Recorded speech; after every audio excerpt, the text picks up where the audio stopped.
ప్రాంతం నుంచి ఎన్నిక చేయడం ద్వారా ఈ జిల్లా మొత్తము ఈనాటి ప్రభుత్వానికి అండగా నిలబడి ఆశీర్వదించి ముందుకు నడిపిస్తున్న 2 సంవత్సరాలు పూర్తి చేసుకున్న సంబరాలలో భాగంగా డాక్టర్ మన్మోహన్ సింగ్ గారి ఎర్త్ యూనివర్సిటీని ఈ రోజు ప్రారంభోత్సవ కార్యక్రమాన్ని ఏర్పాటు చేసుకున్నాం. ఈనాడు తెలంగాణ సమాజానికి ఒక అంశాన్ని గుర్తు చేయవలసిన బాధ్యత నా మీద ఉన్నది. ఆనాడు ఈ ప్రాంతం కొత్తగూడెం థర్మల్ పవర్ స్టేషన్ కోసము వందలాది ఎకరాల భూముల్ని ఈ ప్రాంత రైతులు ఇస్తే ఆనాడు అందులో సిబ్బందిని ఈ ప్రాంతం వాళ్ళని కాకుండా ఇతర ప్రాంతాల వారికి అవకాశం ఇస్తే మొట్టమొదటి తెలంగాణ ఉద్యమానికి పునాదులు పడ్డది పాల్వంచ ప్రాంతంలో అని చెప్పి ఈనాడు మనం గుర్తు చేసుకోవాలి. ఈరోజు తెలంగాణ రాష్ట్ర సాధనకు స్ఫూర్తినిచ్చి 60 సంవత్సరాలు తెలంగాణ ఉద్యమం నడవడానికి కారణమైన ఈ పాల్వంచ ప్రాంతం కొత్తగూడెం ప్రాంతం ఈనాడు తెలంగాణ రాష్ట్ర సాధన 60 సంవత్సరాల కలను ఆకాంక్షని నెరవేర్చిన ఆనాటి ప్రధానమంత్రి డాక్టర్ మన్మోహన్ సింగ్ గారి పేరును ఈ పాల్వంచ ప్రాంతం కొత్తగూడెం ప్రాంతానికి పెట్టుకోవడం అంటే 60 సంవత్సరాల తెలంగాణ ప్రజల యొక్క ఆకాంక్ష నెరవేర్చిన డాక్టర్ మన్మోహన్ సింగ్ గారి పేరును ఈ యూనివర్సిటీకి పెట్టుకోవడం ఒక గొప్ప అవకాశం. మొట్టమొదట 69లో తెలంగాణ ఉద్యమానికి పునాది రాయబడ్డది ఇక్కడనే. 2004 నుంచి 2014 వరకు సంక్షోభంలో ఉన్న కేంద్ర ప్రభుత్వాన్ని బాధ్యత చేపట్టి సంక్షోభం నుంచి సంక్షేమం వైపు అభివృద్ధి నుంచి ఆకాశమంత ఎత్తుకు ఎదగడానికి ప్రధానమంత్రిగా డాక్టర్ మన్మోహన్ సింగ్ గారు బాధ్యత చేపట్టినారు.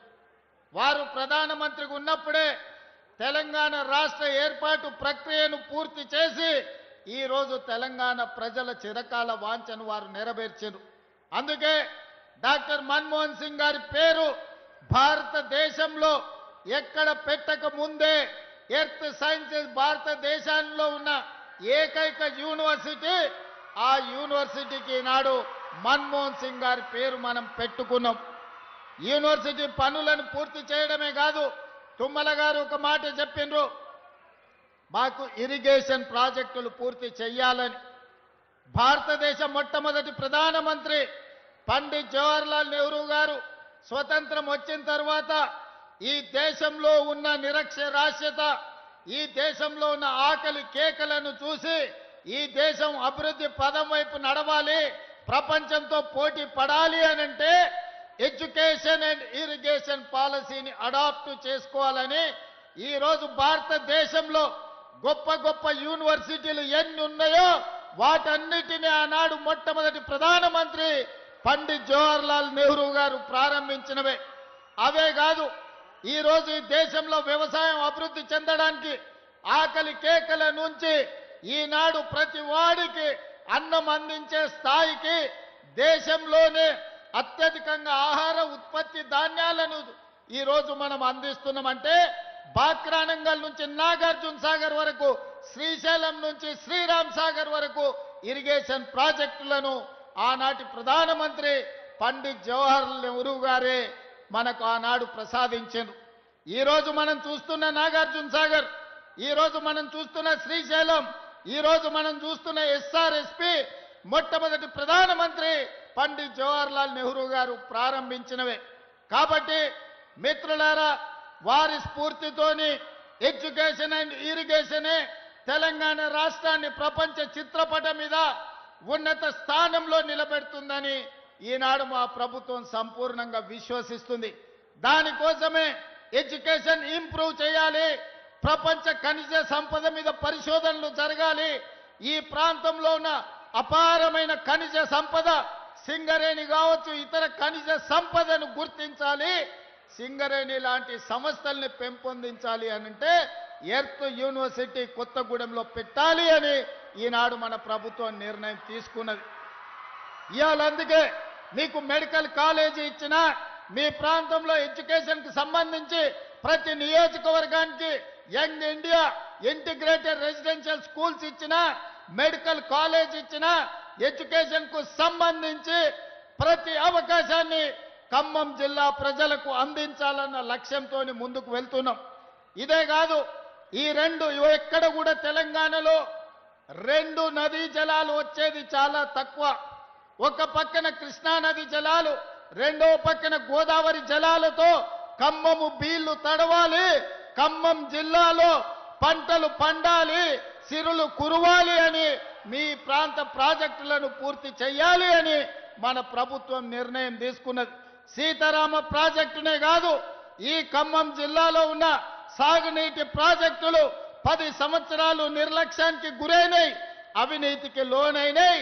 కేసీఆర్ ఇంట్లో కనుక వర్షం కురిపించినాయి తప్ప ఖమ్మం బీడు పొలాల మీద నీళ్లు పారలేదు. అందుకే ఈనాడు మిత్రులు బట్టి విక్రమార్క గారు ఆర్థిక మంత్రిగా, మిత్రులు పొంగులేటి శ్రీనివాసరెడ్డి గారు రెవెన్యూ మంత్రిగా, తుమ్మల నాగేశ్వరరావు గారు వ్యవసాయ శాఖ మంత్రిగా, తెలంగాణ రాష్ట్ర ప్రభుత్వానికి నేను ముఖ్యమంత్రిగా ఉండొచ్చు. కానీ ఈ పాలనకు ఆయువు పట్టైన శాఖలన్నీ ఖమ్మం జిల్లాలోనే ఉన్నాయి. బట్టి విక్రమార్క గారు, తుమ్మల గారు, పొంగులేటి గారు అనుకుంటే ఈ ప్రభుత్వంలో జరగనిది ఏమీ లేదు. ఖమ్మకు జిల్లాకు ఏమి కావాలనో మీరు అడిగిందే తడువుగా మీ నిధులు అనుమతులు మంజూరు చేసే బాధ్యత నాది. అందుకే మిత్రులారా, వాస్తవంగా తొందరగా రావాలి, మీతో మాటలు పంచుకోవాలనుకున్నా, కానీ హెలికాప్టర్ సమస్య, అందుకే ఆలస్యమైంది. కానీ ప్రజలకు రేషన్ కార్డు ఇచ్చినా, ప్రజలకు సన్న బియ్యం ఇచ్చినా, ప్రజలకు ఇందిరమ్మ ఇండ్లు ఇచ్చినా, మా ఆడబిడ్డలకు ఇందిరమ్మ చీరలు ఇచ్చినా, ఏ ప్రోగ్రాం అయినా ఖమ్మం జిల్లా నుంచే ప్రారంభించుకున్నాం. ఖమ్మం జిల్లా మంత్రులే నాయకత్వం వహిస్తున్నారు. ఈరోజు వ్యవసాయానికి, ఈరోజు ఇందిరమ్మ ఇండ్లకు, ఇందిరమ్మ చీరలకు నిధులు, రేషన్ కార్డులు, సన్న బియ్యం, అన్ని కార్యక్రమాలను కూడా ఈ ప్రాంతం నుంచే ప్రారంభించుకున్నాం. భద్రాద్రి రాముల వారి సాక్షిగా ఖమ్మం జిల్లాను అన్ని జిల్లాలతో పాటు అభివృద్ధి పదం వైపు నడిపించే బాధ్యత నాది, నా మంత్రివర్గ సహచరులది. మీరందరూ ఏ విధంగా అయితే అండగా ఉండి ఆశీర్వదించినరో, 2 సంవత్సరాల క్రితం మీరు ఆశీర్వదించి ఓటేస్తే ఆ ఓటే ఆయుధంగా మారి ప్రజా పాలనను అందించి ఈ రోజు ప్రజలకు మంచి పరిపాలనను అందించడం. మంచి ప్రభుత్వం ఉంటే ప్రజలకు ఇందిరమ్మ ఇండ్లు వస్తాయి, ప్రజలకు సన్న బియ్యం వస్తాయి, ప్రజలకు ఉచిత కరెంట్ వస్తుంది, ప్రజలకు రేషన్ కార్డులు వస్తాయి. మరి ప్రభుత్వం ఉన్నా సర్పంచులు మంచోళ్ళు ఉండాలి. మంచోడు సర్పంచ్ లేకపోతే, మంత్రులతో కలిసి పనిచేసేటోడు మీ ఊర్లో లేకపోతే, ఆపుకో ఫుల్లుకో మందుకో ఓటేస్తే గ్రామాలు దెబ్బతింటాయి. అందుకే ఇక్కడికొచ్చిన మిత్రులకు రాజకీయ కక్షలు మానండి, 10 సంవత్సరాలు అండగా నిలబడండి. తెలంగాణ రాష్ట్రాన్ని దేశంలోనే నెంబర్ 1 స్థానంలో నిలబెడదాం. రాబోయే సర్పంచ్ ఎన్నికల్లో తుమ్మల గారితో, బట్టి గారితో, పొంగులేటి గారితో కలిసి రాష్ట్రాన్ని అభివృద్ధి చేసి గ్రామాలను అభివృద్ధి పదం వైపు నడిపించే వాళ్లను సర్పంచులుగా ఎన్నుకోవాల్సిందిగా మళ్ళీ వస్తా. పూర్తి స్థాయిలో చర్చించుకుందాం. మిమ్మల్ని అందరినీ కలుస్తా. సమయాభావం వల్ల మా వాళ్ళు చిట్టీలు ఇస్తున్నారు. హెలికాప్టర్ అర్జెంటుగా ఎగరాలి, ఢిల్లీకి వెళ్ళాలి. ఢిల్లీలో రాహుల్ గాంధీ, మల్లికార్జున్ ఖర్గే, ప్రధానమంత్రి నరేంద్ర మోడీ గారిని తెలంగాణ విజయోత్సవాల గురించి, తెలంగాణ సంబరాలు 8, 9 తారీఖు నాడు తెలంగాణ రైజింగ్ గ్లోబల్ సమ్మిట్ గురించి ఆహ్వాన పత్రికలు ఇచ్చి రాష్ట్రానికి సంబంధించిన అనుమతులు అడగడానికి ఢిల్లీ ప్రయాణం చేస్తున్నాం. కాబట్టి మిత్రులారా, మన్నించి సెలవు ఇవ్వాల్సిందిగా మళ్ళొక్కసారి మీ దగ్గరికి వస్తా. ఖమ్మం జిల్లాను చూసినప్పుడు నా గుండెల్లో సంతోషం ఉంటుంది. ఎన్నిసార్లు వచ్చినా అదే ఉత్సాహంతోని, అదే ఊపుతోని మీరు అండగా నిలబడుతున్నారు. మీ ఉత్సాహాన్ని ఊపిరిగా తీసుకొని తెలంగాణ రాష్ట్రాన్ని అగ్రభాగాన నిలబెడతా అని తెలియజేస్తూ మీ అందరి దగ్గర సెలవు తీసుకుంటున్నా. ధన్యవాదాలు మిత్రులారా.